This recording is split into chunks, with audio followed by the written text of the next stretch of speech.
guys, welcome back to my YouTube channel. This is Pooja, and since it's a very sunny day outside, I decided to film this video. I'm really happy with the weather today, although they say that it is below negative temperature, it's -3, but there's still the sun. We've also put up a Christmas tree pretty early. It's not very early, it's already mid-December. But today I wanted to talk to you guys about some of the books that I think are really good to get back into reading. Now I get a lot of messages like this on Instagram and on like my personal circles. People would ask me what are some good books to read because they have gotten off the bandwagon for years now, but they still want to get back into reading. So I made a list that I want to share with you guys, and I will just kind of touch up on the subject of these books, and you can decide for yourself if you want to go ahead with one of them. It's a very mixed list, some fiction, some non-fiction, and these are books that when I was getting back into reading, I found them, and then I found them really interesting, and from there I was able to build up my habit more strongly. So the first book that I want to talk about is A Thousand Splendid Suns by Khaled Hosseini. It's a very popular book, and I'm sure a lot of you guys would have read it or come across quotes from it. But this was one of those books that I read back in college, which is going to be about 10 years now. And at this point, I have completely just stopped reading because things get in the way, and you're preparing for your competitive exams, etc. But I found this book and I read it, and I realized again how much I have missed reading. And then I made an effort to read more books, although I did not read a lot of books that year again, but sort of it was a setting stone to my reading habit again, and look at me now. So this is one of the books that I really recommend. It is about the war in Afghanistan, and now Khaled Hosseini has written a lot of books about the same subject, but this particular one is from the outlook of women in Afghanistan and how it affected their life, how Taliban, with the occupation of Taliban, how it completely changed their lives. And I am all up for feminist literature like these, and it was a very heartbreaking read, but I wanted to read more of books like these and know about what is happening around the world from the perspective of like a story, a fictional story. So this really got me back into my reading habit and interest again. The second book that I want to talk about is Normal People by Sally Rooney. This is a book that I've just recently read, the last year, and it's a mix of, modern relationships and older traditional values, and how we just are always torn between them while looking at any new relationships, friendships. I wouldn't go a lot into it, but it is a very dialogue heavy book, and it makes for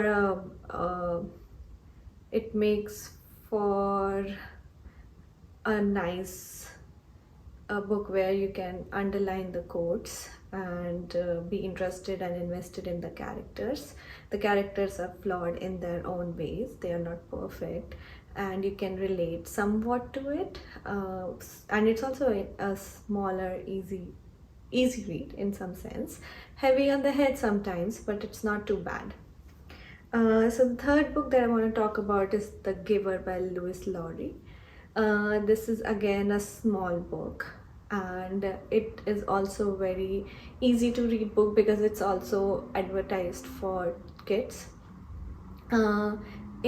The story is about a utopian society, and how people are really happy in that society, but there is one person, the giver, who has to store all these memories for everyone else to be happy, and how that person is very unhappy and have just the whole burden of the society on them. This book is about that. Again, it is very interesting. It is a different kind of book, a different genre, with easy wordings. So you can pick this up, and I hope you like it. The fourth book is a non-fiction book, so I decided I'll add some non-fiction because a lot of the people don't read fiction and they like getting something out of a book. So this is one of those non-fiction books that I read early on, and this one really helped motivate me in my life and also invest my time in reading more of non-fiction biographies. So this is Shoe Dog by Phil Knight. If you don't know, Phil Knight is the founder of Nike, and he came up with this startup, and he really wanted to make it work, as anyone wants to. And this is just his biography about how he went through all the struggles and obstacles, and he really attribute a lot of his strength to running. So while he was coming up with the startup, finding funds and trying to make a company and a business running, he used to run 10 kilometers every single day for consistency, and that kind of blew my mind. It is a very well written not a documentary, I'm so sorry.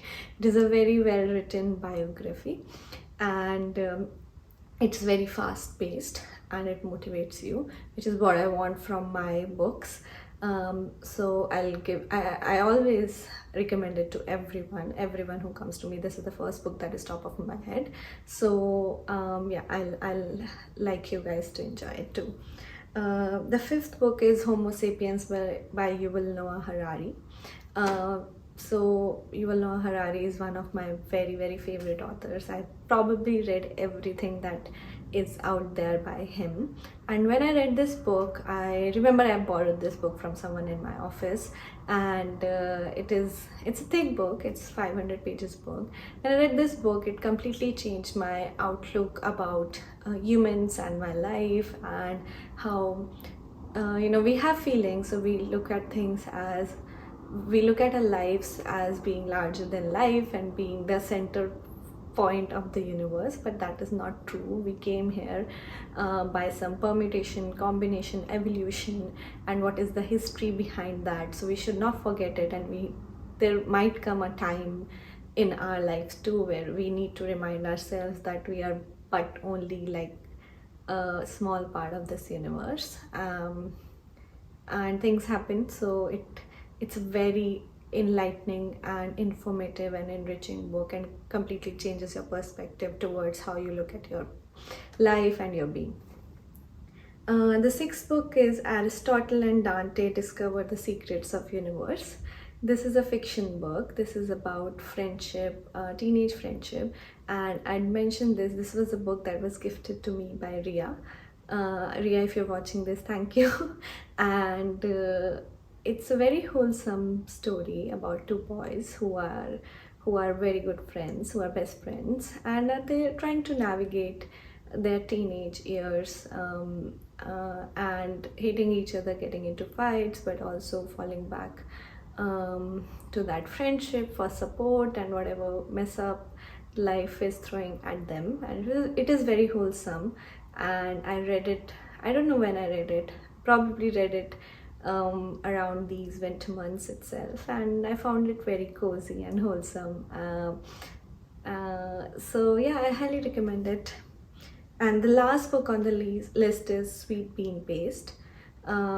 This is a very sweet book. It's a Japanese piece of literature. It's translated, and this book, the protagonist is a 80-year-old lady who is trying to find a job in a sweet bean paste shop. I forgot the name of the pancakes that they have, but like there are pancakes that have the sweet bean paste in it, which are sold in Japan around the time there is time for cherry blossoms. And she found her way into this shop, and she's a very good dessert maker. She has been doing it for years, and life has not been kind to this lady. Her sense of professionalism and a way to look at life and way to look at work, and just not feel sorry about herself even though things are so hard for her. Always have a smile on her face, be willing to do the hard work is what I liked about this book. And a lot of Japanese books are about food and winter, the small details, which I imbibe in my life now. So I really enjoyed it. I enjoyed it so much. It was around last year that I read it. I gifted this to one of my very close friends just because I wanted them to read it. They liked it too, and this person just only reads non-fiction, but this was one of the books that they liked as a piece of fiction. So yeah, this is my list of books. These are 7 books that I could come up with. These are the list of books that I feel might get you back on your reading journey again. And if you have more to add to the list, just go write in the comment section what do you think about this list and what has been your list of books that got you back into reading. I had a very fun time making this video. Thank you for watching. I'll see you next time. Bye.